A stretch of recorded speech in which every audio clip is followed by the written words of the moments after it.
The hunting grounds of Kepler 442b stretched endlessly beneath twin crimson suns, a maze of crystalline formations and bioluminescent flora that had witnessed countless hunts over the millennia.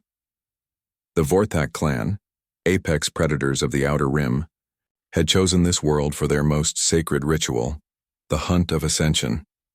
Kethavar, the clan's youngest warrior, flexed his razor-sharp talons as he surveyed the terrain through his biomask's thermal display.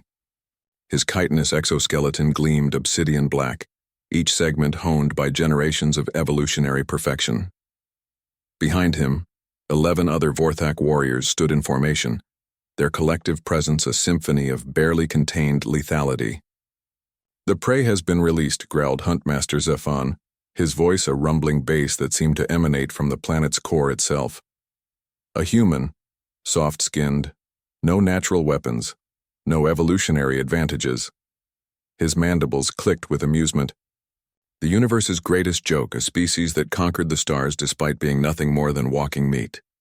The clan's laughter was a sound like grinding metal. They had hunted Carillion berserkers whose forearms could tear through titanium. They had stalked the silicon-based Christarch, beings that could phase through solid matter. But a human? This was meant to be sport, not challenge. Kethavar activated his scent trackers and immediately caught the quarry's trail, a mixture of carbon-based pheromones, synthetic fabrics, and something else. Something that made his predatory instincts twitch with an emotion he couldn't quite identify. Fear? Impossible. The human had been given a 6-hour head start and basic survival gear. Standard protocol demanded the hunt last no more than 2 days. Kethavar estimated they would have their trophy within hours. They moved through the crystal forest with practiced silence, their natural camouflage rendering them nearly invisible against the prismatic landscape. The human's trail was erratic, sometimes doubling back, sometimes leading to dead ends, sometimes disappearing entirely before reappearing kilometers away. "Clever monkey," Zephon acknowledged grudgingly. "It knows we're coming." 3 hours into the hunt, they found the first trap. Kethavar's enhanced reflexes saved him from the deadfall of razor-sharp crystal shards that would have shredded even his reinforced exoskeleton. The mechanism was crude by Vorthak standards but effective, a testament to the human's adaptability. "Primitive," snarled Dexmar, the clan's tracker, "but resourceful." They continued more cautiously now. The trail led deeper into the forest where the crystalline formations grew denser, and the bioluminescent plants cast shifting shadows that played tricks on even their enhanced vision. The second trap was more sophisticated, a pressure-sensitive snare that triggered a cascade of crystal shards programmed to fall in a specific pattern. This time Yultek wasn't fast enough. The youngest hunter fell with his throat torn open, his death scream echoing through the crystal canyons. The clan stopped. In 3,000 years of hunting, they had never lost a warrior to prey. "Analyze the trap's construction," Zephon ordered, his voice tight with something approaching concern. Kethavar studied the mechanism with growing unease.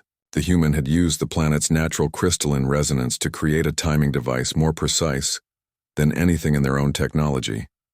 How had a primitive species learned to manipulate quantum harmonics in 6 hours? They found the third trap by losing another hunter to it. This time, the human had weaponized the bioluminescent organisms themselves, creating a localized EMP burst that overloaded Velrak's biomask and left him vulnerable to the planet's toxic atmosphere. The hunter writhed for 17 minutes, before finally dying. "How?" Dexmar's voice cracked with the first notes of panic. "How does it know our biology? Our weaknesses?" Kethavar studied the residual energy signatures and felt his ichor freeze in his veins. The human hadn't just observed their technology, it had reverse-engineered their biological functions from environmental samples. In half a day, this primitive creature had learned more about Vorthak physiology than most species discovered in centuries of contact. The fourth trap was psychological. They found Hunter Kexnoth alive but catatonic, his mind broken by a sophisticated sensory feedback loop that had turned his own enhanced senses against him. The human had somehow analyzed their neural patterns from discarded biological material and crafted a targeted psychic attack. "We are no longer hunting," Zephon whispered, his voice hollow with dawning realization. "We are being hunted." As if summoned by his words, a figure emerged from the crystal formations ahead. The human was smaller than expected, barely reaching Kethavar's thorax, with pale skin, inadequate muscle mass, and laughably primitive sensory organs.